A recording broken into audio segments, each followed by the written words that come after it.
तो good morning class, welcome to YouTube channel of Allahabad PCS. आज की इस क्लास में हम लैंड रेवेन्यू सेटलमेंट को डील करेंगे। ये हमारे मॉडर्न हिस्ट्री का अगला टॉपिक है। हमने इंट्रोडक्शन देख लिया था, रिवोल्ट ऑफ 1857 देख लिया था। आज हम देखेंगे लैंड रेवेन्यू सेटलमेंट्स को। मॉडर्न हिस्ट्री देखिए अपने आप में बहुत ही वास्ट टॉपिक है।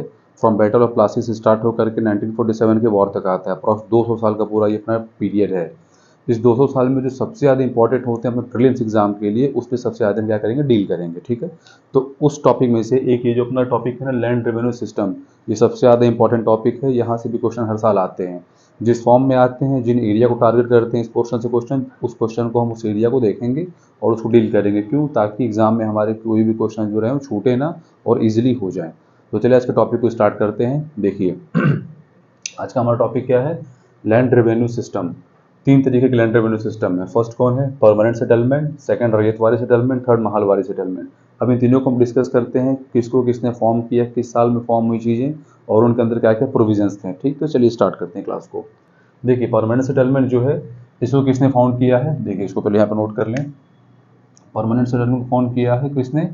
लॉर्ड कॉर्नवालिस ने। लॉर्ड कॉर्नवालिस कब? 1793 में। इसको सबने सबसे पहले नोट किया। Permanent settlement was introduced by Lord Cornwallis in 1793। इसके बाद देखिए ये कहाँ कहाँ इंट्रोड्यूस किया गया था? बंगाल में, बिहार में, उड़ीसा में और नॉर्दर्न डिस्ट्रिक्ट ऑफ मद्रास में। राइट, तो कौन कौन से एरिया कवर किया जा रहा है? बंगाल, बिहार, उड़ीसा, ये तीनों एक तरीके से नॉर्थ के स्टेट हो गए। उड़ीसा अपना कोस्टल एरिया हो गया और मद्रास में दक्कन साउथ में आ गया। और इसमें एक और स्टेट बच रहा है, स्टेट छोड़िए उसको, डिस्ट्रिक्ट है। कौन? वाराणसी। ये अपना बगल में बनारस, इलाहाबाद के बगल में जो बनारस है वो भी उसमें इंट्रोड्यूस था, वो एक डिस्ट्रिक्ट के फॉर्म में इंट्रोड्यूस था। ठीक, तो ये सारे स्टेट और one of the district known as the Varanasi, Banaras, ये सारे इंक्लूडेड थे किसमें? परमानेंट सेटलमेंट में। आगे देखिए जॉन सोरे ने इसकी प्लानिंग की थी। जॉन सोरे ने क्या की थी? इसकी प्लानिंग की थी। अगर एग्जाम में आता है कि इंट्रोड्यूस किसने किया? लॉर्ड कॉर्नवालिस ने। इसकी प्लानिंग किसने की थी? तो जॉन सोरे ने। ठीक है, जमींदार जो थे लैंड के क्या थे? ओनर थे। और वो रेवेन्यू कलेक्ट करके किसको देते थे? ब्रिटिशर्स को देते थे। तो जो जमींदार को जितना रेवेन्यू लेना होता था वो कितना होता था? टोटल का 1/11 जो टोटल प्रोड्यूस होता था उसका 1/11 कौन रखता था? जमींदार रखते थे। और जो 10/11 उसका पोर्शन होता था वो किसको दे देते थे? ब्रिटिशर्स को दे देते थे। तो इसमें देखिए क्या सिस्टम बनता था। देखिए सबसे ऊपर कौन होता था? ब्रिटिशर। इनके बीच में कौन आ गया? इनके नीचे कौन आ गया? जमींदार। और इनके भी नीचे सबसे नीचे की जिससे लिया जाता था वो पीजेंट्स। पीजेंट से कलेक्ट करते थे जब जमींदार, तो पीजेंट अपना रेंट देता था जमींदार को और जमींदार उस रेंट को ऊपर फिर फॉरवर्ड करता था ब्रिटिशर्स को। तो एक बीच में क्या था? इंटरमीडियरी सिस्टम था। और जहाँ पे भी बीच में इंटरमीडियरी सिस्टम रहेगी वहाँ पे चीज़ों का एक्सप्लॉयटेशन एक टाइम के बाद होने लगता है। और एक्सप्लॉयटेशन इन द सेंस दोनों का। एक टाइम के बाद क्या होता है कि लोग क्या करते हैं, इनसे ज़्यादा लेने लगते हैं और इनको कम देने लगेंगे। ठीक, जैसे प्रॉमिस की गई है इनसे 20 रुपए लेने की, तो इनसे लेने लगेंगे 22 रुपए। और बोला गया कि इनसे 20 लेकर के तुम अपने पास रखो 4 रुपए, हमें 16 रुपए दे दो। तो ये क्या करेंगे? इनसे ले लेंगे 22 रुपए, अपने पास रख लेंगे 6 रुपए, उनको लौटा देंगे 14 रुपए। इस तरीके से चीज़ों को किया जाता था। फिर 13 रुपए लौटा देंगे। तो ये जो पूरा सेटलमेंट होता था ये क्या रहता था? Permanent settlement. ठीक, चलिए इस बीच में इस डायग्राम को हटाते हैं, आगे देखते हैं क्या लिखा है पॉइंट। देखिए अगला पॉइंट क्या लिखा गया है? जमींदार जो होते थे were free to fix the rent या फिर रेट। जो जमींदार होते थे वो क्या होते थे? फ्री होते थे। उसमें मतलब ब्रिटिशर्स का ज़्यादा इंटरवेंशन नहीं होता था। ठीक है, तो उसमें जमींदार फ्री रहते थे किसी भी एरिया के रेवेन्यू को फिक्स करने के लिए कि इसको अभी बढ़ाना है या फिर इसको अभी घटाना है, किस एरिया के रेवेन्यू को ज़्यादा रखना है, किस एरिया के रेवेन्यू को कम रखना है। ये जो पूरी पावर होती थी, जो अथॉरिटी होती थी, वो किसके हाथ में रहती थी? जमींदार के हाथ में। मतलब बहुत ज़्यादा पावरफुल पोस्ट हुआ करती थी। ठीक है, तो ये क्या हो गया? जो जमींदार होते थे वो free to fix the rent. और रेंट वो किससे लेते थे? पीजेंट से। किससे लेते थे? पीजेंट से या फिर रियोत से कर सकते हैं। अब देखिए absentee landlordism was prevalent. Absentee landlordism in the sense tenants were tortured.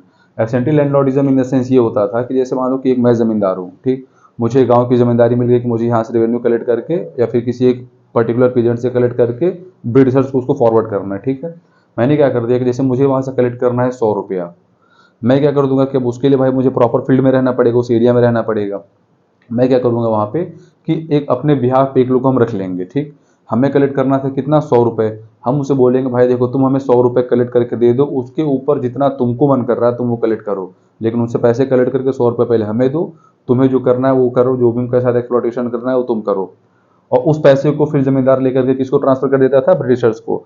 तो देखिए एक टाइम पे क्या हो गया था ना कि जो रिलेशन ब्रिटिशर्स के बीच में और जमींदार के बीच में हो गया था कि ठीक है तुम हमसे हमें तुम पैसा दे करके फिर तुम उनसे कितना भी तुमको लेना है, जैसे कि इसमें तो चलिए फिक्स था 1/11, लेकिन उसके एडिशनल में भी जमींदार लेते थे।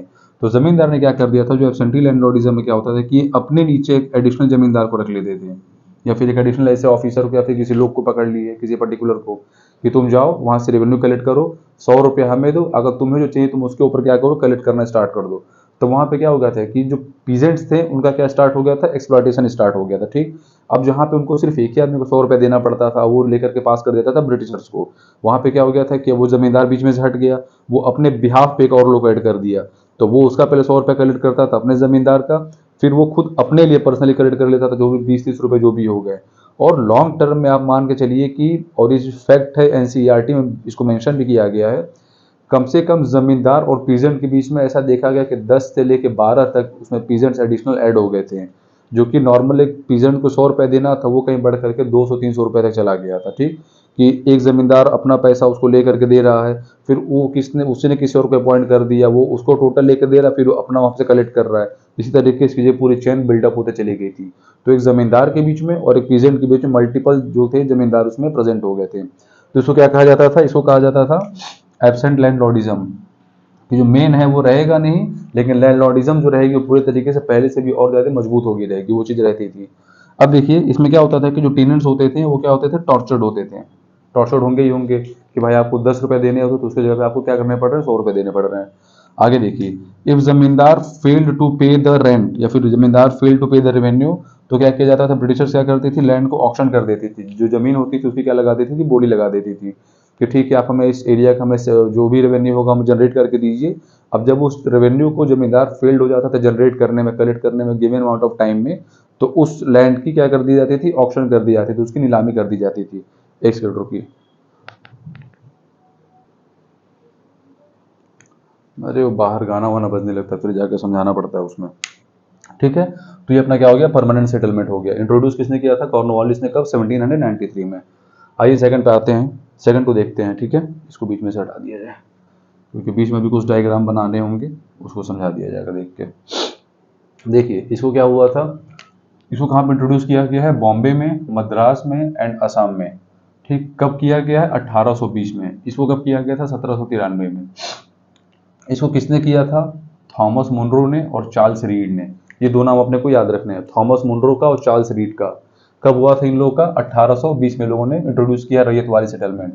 इसमें देखिए क्या होता था, इसमें डायरेक्ट सेटलमेंट होता था, किससे, गवर्नमेंट के बीच में और टेनेंट के बीच में।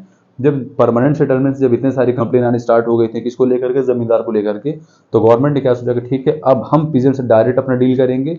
और उनका डायरेक्ट डील करने का इन द सेंस होता था कि ऑफिसर्स के थ्रू डीलिंग की जाती थी, लेकिन पर्टिकुलर जमींदार सिस्टम को वहां से हटा दिया गया था। तो मतलब ये नहीं होता था कि डायरेक्ट ब्रिटिशर्स जा रहे हैं अपने रेवेन्यू कलेक्ट करने, किससे, पीजेंट से, या फिर डायरेक्ट पीजेंट चले जा रहे हैं ब्रिटिशर्स को देने के लिए, नहीं।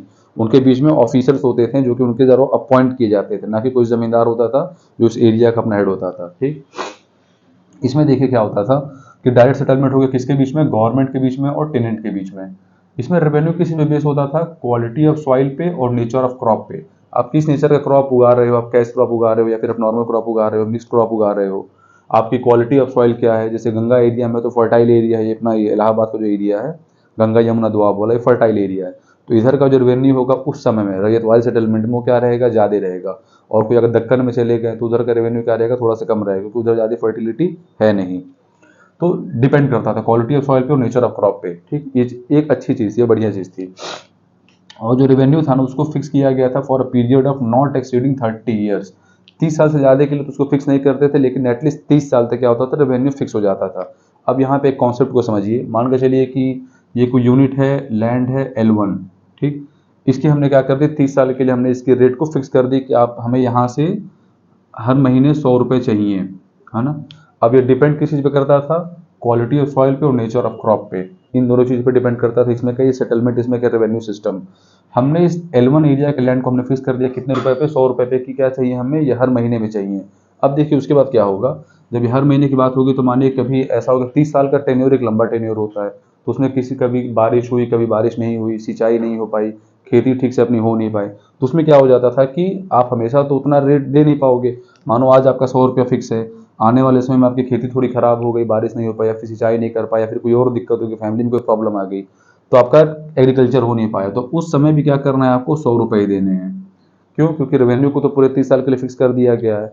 मैटर नहीं करता है कि क्या दिक्कत हुई थी, आपको 100 रुपये देने ही देने हैं। ठीक, तो इसमें क्या हो गया था कि जो पीजेंट्स थे ना, ये जो पीजेंट्स हैं, ये किसके ट्रैप में फंसने लगे, मनी लेंडर्स के ट्रैप में।